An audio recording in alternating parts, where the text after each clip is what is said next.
오늘 시편 70편은 시편 40편의 13절과 17절까지의 말씀과 거의 흡사합니다. 그런데 오늘 유독 시편 70편에서 드러나는 것이 1절 두 번째 줄에 있는 속히. 그래서 오늘 설교의 제목이 고통의 크기이냐 아니면 고통의 길이이냐, 어느 것이 더 우리에게 더 힘들게 다가올까요? 고통의 크기일까요? 아니면 고통의 길이가 긴 것일까요? 오늘 다윗은 이 속히라는 말을 강조하면서 지금 상당히 절박한 거예요. 다윗의 고난과 어려움. 오늘 본문에 보면 1절과 5절은 다윗이 자신을 위해서 기도합니다. 그리고 2절과 3절은 다윗의 원수들을 향해서 다윗이 기도하고요. 4절은 또한 다윗과 함께했던 의인들의, 즉 하나님을 신실하게 믿는 하나님의 백성들을 향한 기도. 그래서 오늘 짧은 5절까지의 말씀이지만 1절과 4절, 5절은 그리스도인들의 기도라고 보고 2절과 3절은 믿지 않는 자들의 기도라고 볼 수 있게 됩니다. 오늘 특별히 두 종류의 사람이 있죠. 믿는 사람과 믿지 않는 사람. 두 사람의 차이가 뭐냐면, 먼저 2절과 3절에 보면 다윗을 대적하는 자들의 모습이 뭐냐면, 나의 영혼을 찾는 자들, 즉 다윗을 죽이려고 달려드는 사람들. 또한 어떤 사람들이냐면 다윗의 상함, 다윗의 고난을 기뻐하는 자들이 있습니다. 그리고 3절 말씀에 보면 아하, 아하 하는 자들. 다시 말씀드리면 다윗의 영혼을 찾는 자들은요, 수색하는 자들이거든요. 야, 다윗이 지금 어디에 있냐? 저 사람 찾아서 우리가 죽여야 된다, 멸시해야 된다 라고 하는 부류가 있고요. 다 똑같은 사람들이죠, 불신자들. 두 번째로는 다윗의 상함을 기뻐하는 자들. 다윗이 지치고 피 흘리고 어려운 것, 그거 만나면 쌤통이다, 잘됐다 기뻐하는 자들이에요. 그리고 아하 하는 자들은 조롱하는 자들입니다. 다윗은 이러한 자들을 향해서 어떻게 기도했는가를 볼 수 있게 됩니다. 우리가 늘 혼자 있는 것 같지만 다윗의 이러한 상황 가운데 어려움이 있을 때 영혼을 찾는 자들, 다윗의 상함을 기뻐하는 자들, 조롱하는 자들, 이러한 사람들이 있을 때 하나님께서 믿음의 사람들에게 해주셨던 말씀이 있습니다. 바알에게 무릎 꿇지 않은, 입맞추지 않은 7,000명이 남겨뒀다. 우리만 신앙생활 잘하는 것처럼 착각하면 안 되고, 보이지 않는 곳에 하나님께 헌신과 충성하는 많은 사람들이 흩어져 있다는 사실을 우리는 잃어버려서는 안 됩니다. 그래서 우리만 신앙의 절개를 지키는 것이 아니라 그들도 그러한 삶을 지킨다라는 것이죠. 오늘 다윗을 찾는 자들, 그리고 다윗과 함께하는 자들, 이 두 부류의 사람을 통해서 오늘 말씀을 좀 더 자세히 보겠습니다. 먼저 문제는요, 우리에게 소망이 있지만 현실에도 있다라는 거죠. 소망은 저 끝에 있는 거라 지금 끌어다 놓고 믿음으로 바라보긴 하지만 아직 already not yet, 이미, 그러나 아직 이루어지지 않았어요. 그러나 이미 하나님은 이루어지고 있다고 말씀해 주십니다. 오늘 본문 4절과 5절의 말씀, 이렇게 조롱하는 자들이 있고요. 4절에는 주를 찾는 모든 자들, 반대의 사람들이죠. 시편 73편 4절과 5절의 말씀에 보면 그들은 죽을 때에는 고통이 없고 그 힘이 강건하며 사람들이 당하는 고난이 그들에게는 없고 사람들이 당하는 재앙도 그들에게는 없나니, 즉 현실 가운데 믿음의 사람과 믿지 않는 사람들의 현실의 모습이 어떠냐라는 거죠.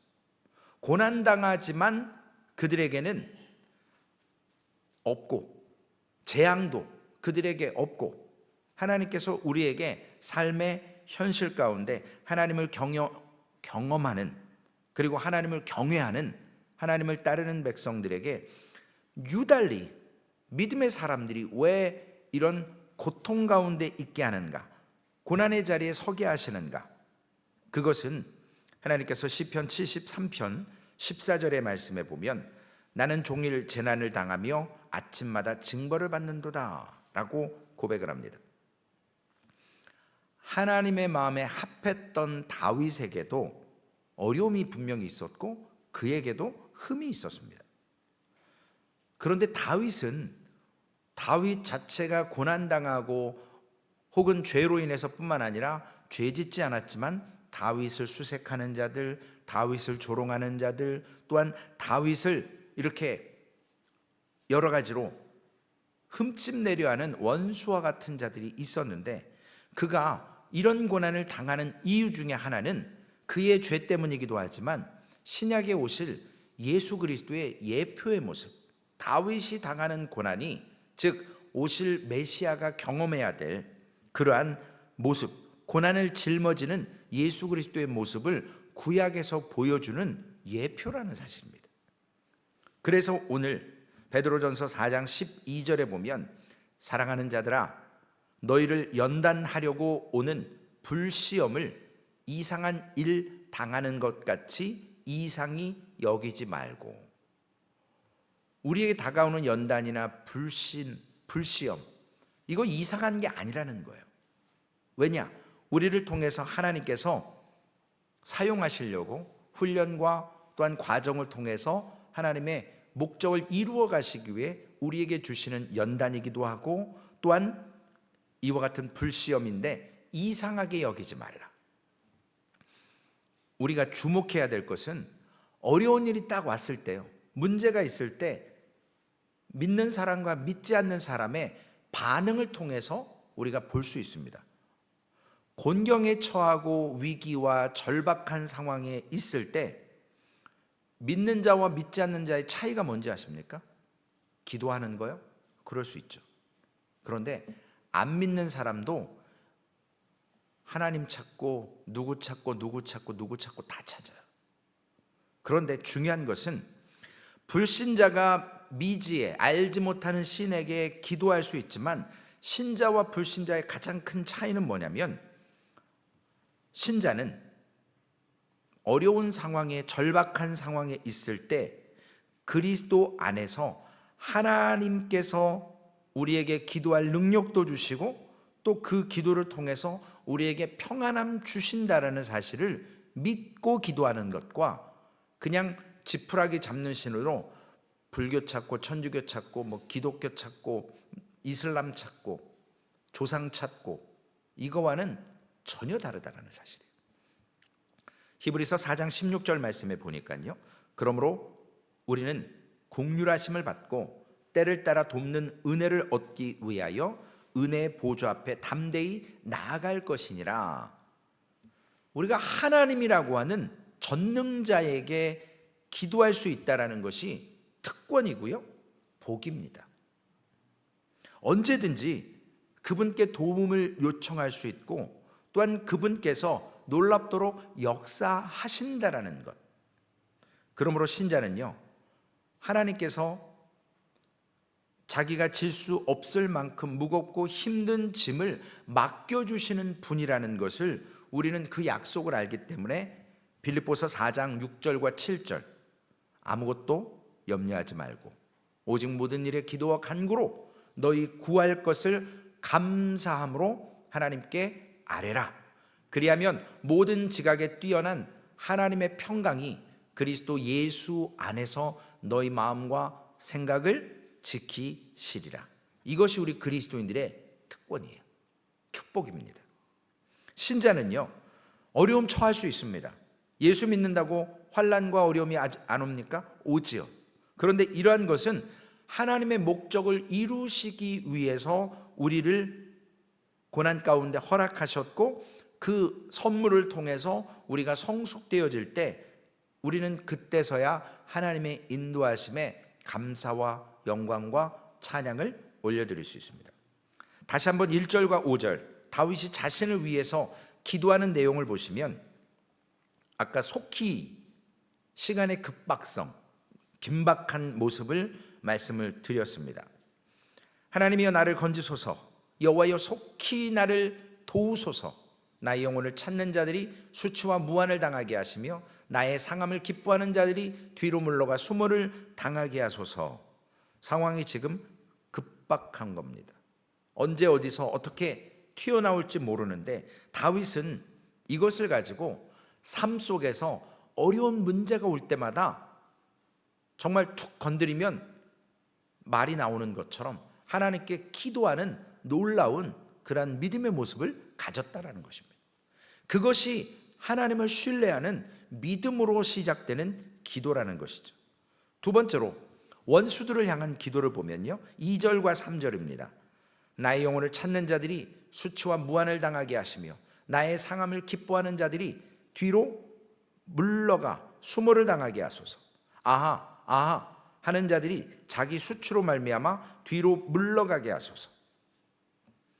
앞에서 나의 영혼을 찾는 자들, 그리고 나의 상함을 기뻐하는 자들, 그리고 하는 사람들, 즉 다윗을 조롱하는 사람들, 이러한 사람들이 뒤로 물러가게 해달라고 그러는 거죠.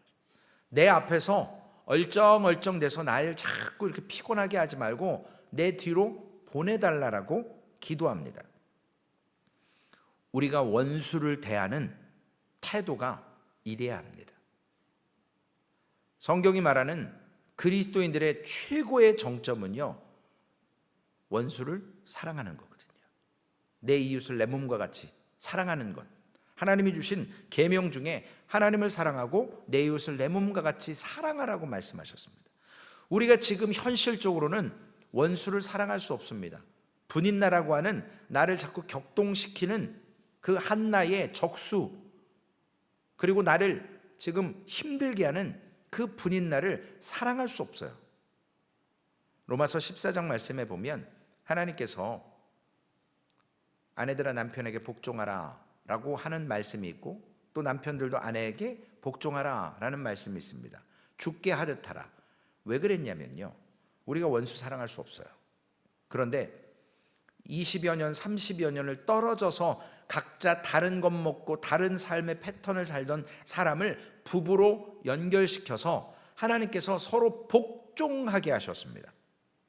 사랑이라고 하는 눈꺼풀이 씌운 것을 통해서 서로 이해하고, 이해할 수 없는 사람을 이해하게 하고, 품어줄 수 없는 사람을 품어주게 해서 내 이웃을, 내 원수를 사랑하게 하는 것. 사실 남이었잖아요. 남이었던 사람과 부부로 살고 자녀를 낳아 기르면서 물론 여러 가지의 어려움은 있을 수 있어요. 그러나 하나님께서 가정과 교회를 천국의 모형으로 주셨던 것처럼 그 남편과 아내를 서로 우리가 복종하면서 우리가 원수를 사랑할 수 있는 것을 가정에서부터 하나님이 훈련시키신다는 겁니다.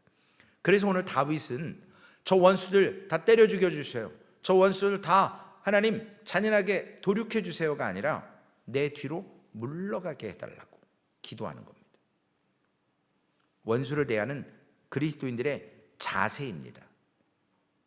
물론 내 눈에서 치워주는 거지만 잠시 내가 이 고난에서 저들을 내 뒤로 물러나게 하셔서 또한 우리가 성숙되어지고 그들과 함께 품어서 그리스도의 사랑을 알게 하고 하나님께서 세워가는 놀라운 역사를 경험하게 하는 것이 원수들을 향한 기도라는 사실입니다.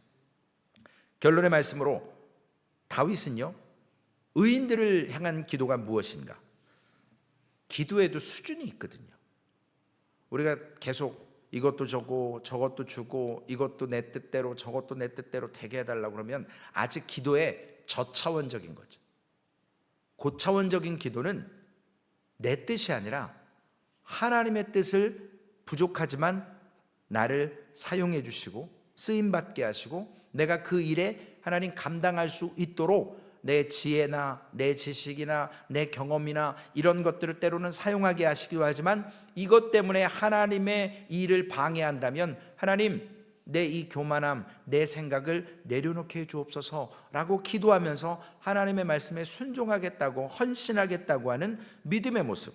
그래서 4절, 오늘 시편 70편 4절의 말씀처럼 주를 찾는 모든 자들이 주로 말미암아 기뻐하고 즐거워하게 하시며 주의 구원을 사랑하는 자들이 항상 말하기를 하나님은 위대하시다 하게 하소서. 주를 찾는 모든 자들, 주의 구원을 사랑하는 자들, 그들의 간구는요, 하나님은 위대하시다라는 거예요. 오늘 우리 시편 46편, 하나님은 우리의 피난처시요 힘이시라, 환난 날에 만날 큰 도움이시라 라고 말합니다. 땅이 변하든지 산이 흔들리든지 바닷 가운데 빠지든지 솟아나고 그런 것 넘침으로 우리가 요동한다 해도 우리는 두려워하지 아니하리로다. 왜요? 땅이 흔들리든 산이 움직이든 뭐하든 하나님께서 위대하시기 때문에 하나님이 하시는 것, 다윗이 1절에서 고백했던 것처럼 하나님 속히 나를 도와 주옵소서. 지금 다윗이 믿음 없어서 앞에 하나님을 찬양하고 영광을 돌리고 이런 기도의 5가지의 순서에 맞지 않는 기도를 하지만 지금은 위급할 때거든요. 우리가 급할 때는요, 막 전능하시고 창조주이시며 영존하시고 지극히 높은 보좌에 앉으시고 이런 서술적인 기도는 사실 무의미한 거예요. 지금 죽기 일보 직전인데 언제 그거 기도하고 있어요? 하나님 속히 나를 건져주소서. 간단 명료하게 평상시에는 구색을 갖춰서 기도하지만 위급할 때는 정말로 속히 나를 도와주옵소서라고 하나님께 기도하는 다윗의 모습. 믿음이 없어서가 아니에요. 급박하기 때문에 하는 기도입니다. 욥기 1장 20절과 21절에 보면요, 욥이 일어나 겉옷을 찢고 머리털을 밀고 땅에 엎드려 예배하며 이르되 내가 모태에서 알몸으로 나와 싸운즉 또한 알몸이 그리로 돌아가올지라. 주시니도 여호와시요 거두시니도 여호와시요 여호와 이름이 찬송을 받으실지니이다 하고, 하나님의 위대하심, 하나님의 전능하심을 찬양하는 믿음의 기도가 성도들에게는 가장 최고의 기도라는 것입니다.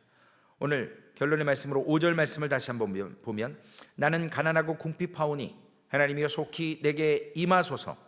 주는 나의 도움이시요 나를 건지시는 이시요 여호와여 지체하지 마소서.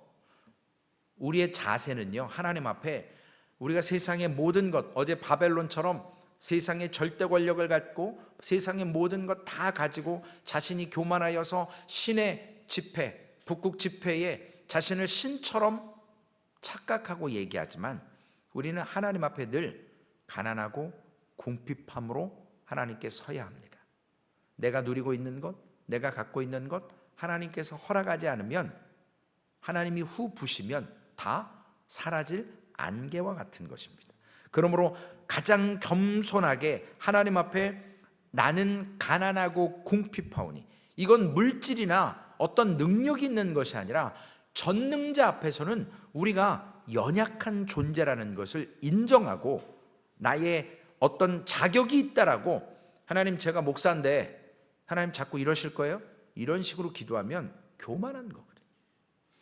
믿음으로 기도하는 게 아니에요. 교만함으로 하나님 앞에 나아가는 기도입니다.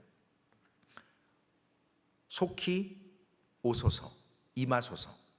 성도는요, 한마디로 얘기하면 기다리는 자입니다. 제가 참 기다리는 걸 잘 못해요. 제가 인내와 끈기가 한동안 참 좋았었는데 어느 순간 때부터 뭔가 이렇게 답이 딱딱 안 나오면 막 답답해하고 주변 사람들이 더딘 거 보면 참 힘들어하고 그런 때가 가끔 있어요.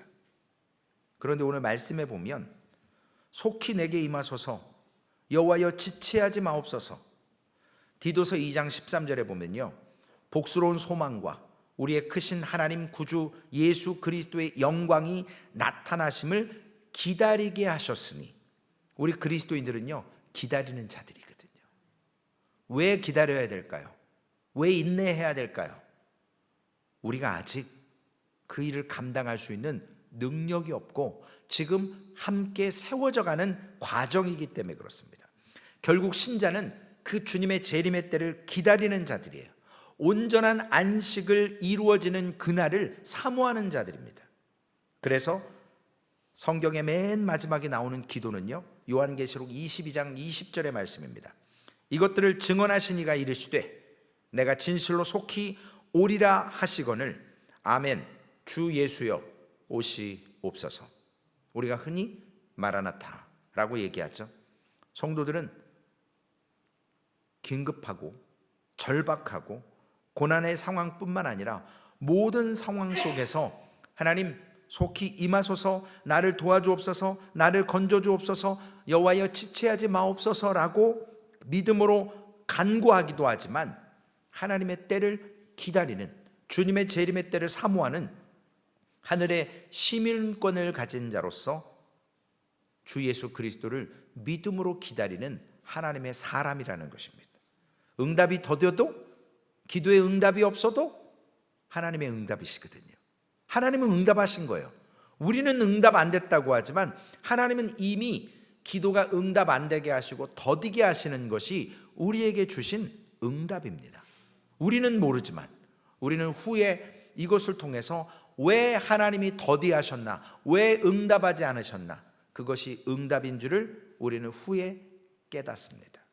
오늘도 안락한 삶뿐만 아니라 하나님의 자리에서 우리를 불러주시고 가난하고 궁핍한 심령으로 주님 속히 오시면 감사하겠지만 속히 오시지 않는 이유도 땅끝까지 주의 복음이 증거되고 우리가 하나님의 자녀로서 상속자로서 하나님의 믿음에 반응하는 자녀의 모습으로 성숙해져 가기를, 그래서 우리를 사용하시기를 원하시기 때문에 오늘 그 자리에 아름답게 서셔서 기도의 응답이 더뎌도 때로는 속히 내게 임하소서라고 믿음으로 기도하시며 하나님 앞에 오늘도 성도의 삶을 통해서 승리하시기를 주님의 이름으로 축원을 드리겠습니다.